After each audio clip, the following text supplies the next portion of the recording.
ಗೌರಿಯ ಕೆನ್ನೆಗೆ ಬಾರಿಸಿ ಮನೆಯಿಂದ ಆಚೆ ಹಾಕಿದ Vivek. Hello everyone, welcome back to my YouTube channel. Gauri Kalyana ಸೀರಿಯಲಲ್ಲಿ ಇವತ್ತಿನ ಎಪಿಸೋಡಲ್ಲಿ ಏನೇನೆಲ್ಲ ಆಯಿತು ಅಂತ ನಿಮಗೆ ಕಂಪ್ಲೀಟಾಗಿ ಡೀಟೇಲ್ಸ್ ಬೇಕಂತಂದರೆ ನನ್ನ ಚಾನಲ್ನ ಸಬ್ಸ್ಕ್ರೈಬ್ ಮಾಡ್ಕೊಳ್ಳಿ. ಹಾಗೆ ವಿಡಿಯೋ ಆ ಥರ ಇತ್ತು ಅಂತ ಕೂಡ ಕಮೆಂಟ್ ಮಾಡಿ ತಿಳಿಸಿ. ವಿಡಿಯೋಗೊಂದು ಲೈಕ್ ಕೊಡೋದನ್ನು ದಯವಿಟ್ಟು ಮರೆಯೋಕ್ಕೆ ಹೋಗ್ಬೇಡಿ. ಹಾಗೆಯೇ ವಿಡಿಯೋನ ಫಸ್ಟಿಂದ ಕೊನೆವರೆಗೂ ನೋಡಿ. ಸೊ ದಿನ ಬಂದು ಮನೆಯಲ್ಲಿ ಗೌರಿನ ಮನೆಯಿಂದ ಆಚೆ ಹಾಕ್ತಾರೆ. ಅದಕ್ಕೆ ರೀಸನ್ ಏನಪ್ಪ ಅಂತಂದರೆ, ಗೌರಿ ವಿವೇಕ್ನ ಕರ್ಕೊಂಡು ಮನೆಗೆ ಹೋಗಿರ್ತಾಳೆ. ವಿವೇಕು ಡ್ರಾಪ್ ಮಾಡು ಗೌರಿನ ಅವ್ರ ಮನೆಗೆ ಗಣೇಶ ಮೂರ್ತಿ ಮಾಡೋದಕ್ಕೆ ಅಂತ ಹೇಳ್ಬಿಟ್ಟು ತಾತ ಹೇಳಿರ್ತಾರೆ. ಸೊ ಅದಕ್ಕೆ ವಿವೇಕು ಗೌರಿನ ಅವರ ಅಪ್ಪ ಅಮ್ಮ ಮನೆಗೆ ಬಿಡೋದಕ್ಕೆ ಅಂತ ಹೋಗಿರ್ತಾಳೆ. ಸೊ ಅದಾದಮೇಲೆ ಅಲ್ಲಿ ಬಿಟ್ಟಾದಮೇಲೆ ವಿವೇಕ್ನ ಮನೆಯವರೆಲ್ಲ ಒಳಗಡೆ ಕರೀತಾರೆ. ಕರೆದಾದ್ಮೇಲೆ ತಿಂಡಿ ಕೊಡ್ತಾರೆ. ತಿಂಡಿನ ತಿನ್ನೋದಿಲ್ಲ. ಸೊ ತಿನ್ನಿಸೋದಕ್ಕೆ ಅಂತ ಗೌರಿ ವಿವೇಕ್ಗೆ ಫೋರ್ಸ್ ಮಾಡ್ತಿರ್ಬೇಕಾದ್ರೆ ಅವನು ಆಚೆ ಬಂದುಬಿಟ್ಟು ಮಣ್ಣು ಮೇಲೆ ಕಾಲಿಟ್ಬಿಡ್ತಾನೆ. ಸೊ ಅದನ್ನು ನೋಡ್ಬಿಟ್ಟು ಮನೆಯವರೆಲ್ಲರೂ ಬೇಡಪ್ಪ ನಾವು ಮಾಡ್ಕೋತೀವಿ ಅಂತ ಹೇಳ್ತಾರೆ. ಸೊ ಅದಕ್ಕೆ ಗೌರಿ ಎದ್ಬಿಟ್ಟು ಕಾಮಿಡಿ ಮಾಡ್ತಾಳೆ. ಸೊ ಅವ್ರು ನಮ್ಗೆ ಹೆಲ್ಪ್ ಮಾಡೋದಕ್ಕೆ ಬಂದಿದ್ದಾರೆ, ಕಾಂಟ್ರಾಕ್ಟನ್ನು ಕ್ಯಾನ್ಸಲ್ ಮಾಡಿಸಿರೋ ರೀಸನ್ನಿಗೆ ಇದು ಪನಿಷ್ಮೆಂಟು, ಅವ್ರಿಗೂ ಮಣ್ಣು ತುಳಿಯೋದು ಇಷ್ಟ ಇದೆ ಅಂತ ಹೇಳ್ಬಿಟ್ಟು ಗೌರಿ ಹೇಳ್ತಾಳೆ. ಸೊ ಅದನ್ನು ಕೇಳಿಸ್ಕೊಳಂಥ ವಿವೇಕ್ಗೆ ಅನಿವಾರ್ಯವಾಗಿ ಮಣ್ಣನ್ನು ತುಳಿಯೋದಕ್ಕೆ ಸ್ಟಾರ್ಟ್ ಮಾಡ್ತಾನೆ. ಸೊ ಗೌರಿಗೆ ಹೇಳ್ತಾರೆ, ಅವ್ರಿಗೆ ಗೊತ್ತಿಲ್ಲ ಹೇಳ್ಕೊಡು ಅಂತ ಹೇಳ್ಬಿಟ್ಟು ಗೌರಿ ವಿವೇಕ್ ಇಬ್ಬರೂ ಮಣ್ಣು ತುಳಿತಾ ಇರ್ತಾರೆ. ಸೊ ಆ ಸಂದರ್ಭನ ಅನಿಕೇತ ಮತ್ತು ಚಂಚಲ ತುಂಬಾ ದುರುಪಯೋಗ ಪಡಿಸ್ಕೊತಾರೆ ಅಂತಲೇ ಹೇಳ್ಬೋದು. ಏನಂತಂದರೆ ಅವರು ಮಣ್ಣು ತುಳಿಯೋ ವಿಡಿಯೋನ ಮಾಡಿಬಿಟ್ಟು ಸೋಷಿಯಲ್ ಮೀಡಿಯಾದಲ್ಲಿ ಪಬ್ಲಿಷ್ ಮಾಡ್ತಾರೆ. ಸೊ ಅದನ್ನು ನೋಡಿದಂಥ ಸರಿತೆಗೆ ತುಂಬಾ ಕೋಪ ಬಂದುಬಿಡುತ್ತೆ. ನೀನು ಬಡತನದಲ್ಲಿ ಹುಟ್ಟಿದೆಯಾ ಅಂತಂದರೆ ನನ್ನ ಮಗನ ಯಾಕೆ ಮಣ್ಣು ತುಳಿಸ್ತಾ ಇದೆಯಾ ಅಂತ ಹೇಳ್ಬಿಟ್ಟು ಗೌರಿ ಬಂದಮೇಲೆ ತುಂಬಾ ಜಗಳ ಮಾಡೋದಕ್ಕೆ ಸ್ಟಾರ್ಟ್ ಮಾಡ್ತಾಳೆ. ಸೊ ವಿವೇಕೂ ಕೂಡ ತುಂಬಾ ಕ್ವಶನ್ ಮಾಡೋದಕ್ಕೆ ಸ್ಟಾರ್ಟ್ ಮಾಡ್ತಾಳೆ. ನೀನು ಯಾಕೆ ಇಷ್ಟು ಬದಲಾಗಿದೆಯಾ, ನೀನು ಯಾಕೆ ಈ ಲೆವೆಲಿಗೆ ಇಳಿತಾ ಇದೆಯಾ, ನಿನಗೇನು ಬಂದಿದೆ ಹೋಗ್ಬಿಟ್ಟು ಮಣ್ಣು ತುಳಿಯೋ ಅಂಥದ್ದು, ನೀನು ನಮ್ಮನೆ ರಾಜ್ಕುಮಾರ ಅಂತ ಹೇಳ್ಬಿಟ್ಟು ವಿವೇಕು ಕೂಡ ಬೈತಾಳೆ. ಸೊ ಅದಾದಮೇಲೆ ಗೌರಿಗೂ ಕೂಡ ತುಂಬಾ ಬೈಯೋದಕ್ಕೆ ಸ್ಟಾರ್ಟ್ ಮಾಡ್ತಾಳೆ. ಸೊ ನೀನು ನಿನ್ನ ಮನೆಯಲ್ಲಿ ನೀನೇನಾದರೂ ಕೆಲಸ ಮಾಡ್ಕೋ, ಅದಕ್ಕೆ ನಾವು ಯಾರೂ ಅಬ್ಜೆಕ್ಷನ್ ಮಾಡ್ತಾಯಿಲ್ಲ. ಸೊ ನನ್ನ ಮಗನ ಹತ್ರ ಮಣ್ಣು ತುಳಿಯೋಂಥ ಕೆಲಸ, ಈ ಥರ ಕೆಲಸ ಎಲ್ಲ ಯಾಕೆ ಮಾಡಿಸ್ತಾ ಇದೆಯಾ, ಅವನು ಒಂದು ದೊಡ್ಡ ಕಂಪನಿಯ MD. ಸೊ ಅವನ ಹತ್ರ ಈ ಥರ ಕೆಲಸ ಎಲ್ಲ ಮಾಡಿಸೋದು ನಿನಗೆ ತಪ್ಪು ಅಂತ ಅನ್ನಿಸ್ತಾ ಇಲ್ವಾ ಅಂತ ಹೇಳ್ಬಿಟ್ಟು ಗೌರಿಗೆ ತುಂಬಾ ಬೈಯೋದಕ್ಕೆ ಸ್ಟಾರ್ಟ್ ಮಾಡ್ತಾಳೆ.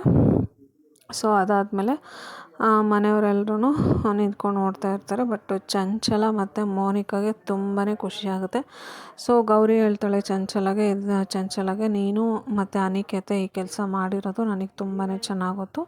ಸೊ ಅದನ್ನು ನಾನು ಪ್ರೂವ್ ಮಾಡ್ತೀನಿ, ನೀವು ಮಾಡಿಲ್ಲ ಅಂತ ಹೇಳ್ಬಿಟ್ಟು ನೀವು ಪ್ರೂವ್ ಮಾಡಿ, ಈ ವಿಡಿಯೋ ಎಲ್ಲ ಪಬ್ಲಿಸಿಟಿ ಮಾಡಿ, ಈ ಥರ ಎಲ್ಲ ಮನೇಲಿ ಜಗಳ ತಂದಿಡೋದೇ ನಿಮ್ಮ ಕೆಲಸ, ಮನೆಯವ್ರು ಯಾರು ನೆಮ್ಮದಿಯಾಗಿರೋದು ನಿಮ್ಗೆ ಇಷ್ಟ ಇಲ್ಲ ಅಂತ ಹೇಳ್ಬಿಟ್ಟು ಚಂಚಲಾಗೆ ಹೇಳ್ತಾಳೆ. ಆಗ ಚಂಚಲ ಎದ್ಬಿಟ್ಟು ನೀನು ಯಾವ ಆಧಾರದ ಮೇಲೆ ನನ್ನ ಮೇಲೆ ಹೇಳ್ತಾ ಇದೀಯಾ,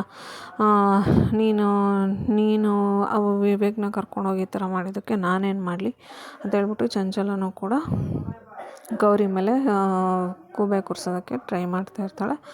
ಸೊ ಗೌರಿ ಎದ್ಬಿಟ್ಟು ಮೋನಿಕಾವು ಕೂಡ ಬೈತಾಳೆ, ಒಳ್ಳೊಳ್ಳೆ ಕಡೆನೇ ಖುಷಿ ಪಡ್ತಾ ಇದೆಯಾ, ಸೊ ನಿನ್ನ ಸಂಸಾರಕ್ಕೆ ಬೆಂಕಿ ಬಿದ್ದರೂ ಕೂಡ ಬೇರೆಯವ್ರದ್ದು ಸಂಸಾರದಲ್ಲಿ ಬೇಳೆ ಬೇಯಿಸ್ಕೊಳ್ಳೋ ಅಂತಹ ಕೆಲಸ ನೀನು ಮಾಡ್ತೀಯ ಅಂತ ಹೇಳ್ಬಿಟ್ಟು ಮೋನಿಕಾವು ಕೂಡ ಬೈಯೋದಕ್ಕೆ ಸ್ಟಾರ್ಟ್ ಮಾಡ್ತಾಳೆ. ಸೊ ಅದಾದಮೇಲೆ ಸರಿತಾ ಎದ್ಬಿಟ್ಟು ತುಂಬಾ ಕೆಟ್ಟದಾಗಿ ಮಾತಾಡೋದಕ್ಕೆ ಗೌರಿ ಬಗ್ಗೆ ತುಂಬಾ ವರ್ಸ್ಟಾಗಿ ಮಾತಾಡ್ತಾಳೆ. ಸೊ ಅದನ್ನೆಲ್ಲ ಕೇಳಿಸ್ಕೊಂಡಂತಹ ಗೌರಿಗೆ ತುಂಬಾ ಕೋಪ ಬಂದುಬಿಡುತ್ತೆ. ಸೊ ಮನೆಯವರೆಲ್ಲರೂ ನಿಂತ್ಕೊಂಡು ನೋಡ್ತಾ ಇರ್ತಾರೆ. ಬಟ್ ಯಾರೂ ಕೂಡ ಗೌರಿಗೆ ಸಪೋರ್ಟ್ ಮಾಡೋದಿಲ್ಲ. ಆಮೇಲೆ ಗೌರಿ ಕೇಳೋವರೆಗೂ ಕೇಳೋದಕ್ಕೆ ಕ್ವಶನ್ ಮಾಡೋದಕ್ಕೆ ಸ್ಟಾರ್ಟ್ ಮಾಡ್ತಾಳೆ. ಸೊ ನೀವು ನಿಮ್ಮ ಮಗ ಅಂತಲೇ ಹೇಳ್ತಾ ಇದ್ದೀರಾ, ನನಗೂ ನಿಮ್ಮ ಮಗ, ಮುಂಚೆ ನಿಮ್ಮ ಮಗ ಆಗಿರ್ಬೋದು, ಇವಾಗ ನನಗೆ ಗಂಡನೂ ಕೂಡ.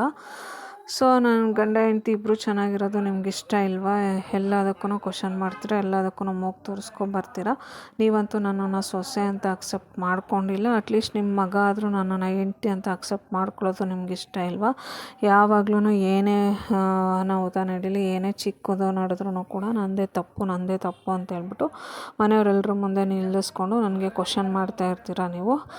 ನೀವು ನಿಜವಾಗ್ಲೂ ನಿಮ್ಮ ವಿವೇಕ್ನ ಎತ್ತಿರೋ ತಾಯಿನ ಇದು ತಾಯಿ ಮಾಡೋ ಮಾಡುವಂತಹ ಕೆಲಸನ ಅಂತ ಹೇಳ್ಬಿಟ್ಟು ಕ್ವಶನ್ ಮಾಡ್ತಾ ಇರ್ತಾಳೆ.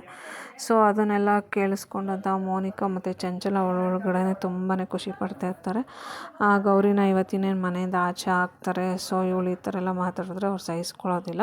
ಸೊ ಗೌರಿ ಇವತ್ತು ಮನೆಯಿಂದ ಆಚೆ ಹೋಗ್ತಾಳೆ, ನಾವು ಖುಷಿಯಾಗಿ ನೆಮ್ಮದಿಯಾಗಿ ಇರ್ಬೋದು, ಮನೆಯವರು ಎಲ್ಲನೂ ಆಚೆ ಹಾಕ್ತಾರೆ ಅಂತ ಹೇಳ್ಬಿಟ್ಟು ಮೋನಿಕಾ ಒಳಗಡೆ ತುಂಬಾ ಖುಷಿ ಪಡ್ತಾ ಇರ್ತಾಳೆ. ಸೊ ವಿವೇಕ್ ಇದ್ಬಿಟ್ಟು ಗೌರಿ ಅವರಮ್ಮನಿಗೆ ಕೇಳಿದಂತಹ ಕ್ವಶನ್ನು, ನೀವು ನಿಜವಾಗ್ಲೂ ವಿವೇಕ್ ತಾಯಿನೇನಾ ಅಂತ ಕೇಳಿದಂಥ ಕ್ವಶನ್ಗೆ ವಿವೇಕ್ಗೆ ತುಂಬಾ ಕೋಪ ಬಂದ್ಬಿಡುತ್ತೆ. ಅದಕ್ಕೆ ಗೌರಿ ಮೇಲೆ ಕೈ ಮಾಡೋದಕ್ಕೆ ಮುಂದಾಗ್ತಾನೆ. ಸೊ ಅದನ್ನೆಲ್ಲ ನೋಡ್ಬಿಟ್ಟು ಚಂಚಲಗೆ ಒಂದು ಕಡೆ ಶಾಕು ಆಗ್ತಾ ಇರುತ್ತೆ. ಆಮೇಲೆ ಒಳಗಡೆ ತುಂಬಾ ಖುಷಿ ಕೂಡ ಆಗ್ತಾ ಇರುತ್ತೆ. ಸೊ ನಮ್ಮ ಪ್ಲ್ಯಾನು ವರ್ಕೌಟ್ ಆಯಿತು, ಈ ಮನೇಲಿ ಏನು ನಡಿಬೇಕು ಅಂತ ಅಂದ್ಕೊಂಡಿದ್ವೋ, ಗೌರಿನ ಈ ಮನೆಯಿಂದ ಆಚೆ ಹಾಕಬೇಕು ಅಂತ ನಾವೆಷ್ಟು ಪ್ರಯತ್ನ ಪಟ್ಟರೂ ಆಗಲಿಲ್ಲ. ಅಟ್ಲೀಸ್ಟ್ ಈ ಪ್ಲ್ಯಾನ್ ಆದರೂ ಸಕ್ಸಸ್ ಆಗ್ತಾಯಿದೆ. ವಿವೇಕ್ಗೂ ಕೋಪ ಬಂದಿದೆ.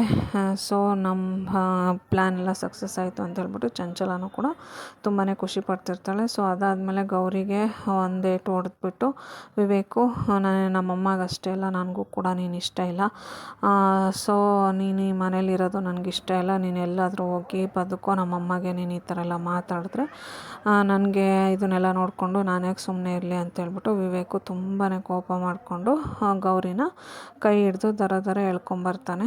ಸೊ ಮನೆಯಿಂದ ಆಚೆ ಹಾಕೋದಕ್ಕೆ ಅಂತ ಹೇಳ್ಬಿಟ್ಟು. ಬಟ್ ವಿವೇಕ್ ಈ ಥರ ಮಾಡ್ತಾ ಇರೋದನ್ನ ಮನೆಯವರೆಲ್ಲರೂ ನಿಂತ್ಕೊಂಡು ನೋಡ್ತಾ ಇರ್ತಾರೆ. ಬಟ್ ಯಾರೂ ಕೂಡ ಗೌರಿಗೆ ಸಪೋರ್ಟ್ ಮಾಡೋದಿಲ್ಲ. ಸೊ ವಿವೇಕು ನಿಜವಾಗ್ಲೂ ಗೌರಿನ ಮನೆಯಿಂದ ಆಚೆ ಹಾಕ್ತಾನೆ. ಇನ್ನು ಮುಂದೆ ಗೌರಿ ದಿನಬಂಧು ಮನೆತನದಿಂದ ಆಚೆನೇ ಇರಬೇಕಾಗುತ್ತಾ ಅಂತ ಕಂಪ್ಲೀಟಾಗಿ ಡೀಟೇಲ್ಸ್ ಬೇಕಂತಂದರೆ ನೆಕ್ಸ್ಟ್ ಎಪಿಸೋಡ್ವರೆಗೂ ವೆಯ್ಟ್ ಮಾಡಿ. Thank you all.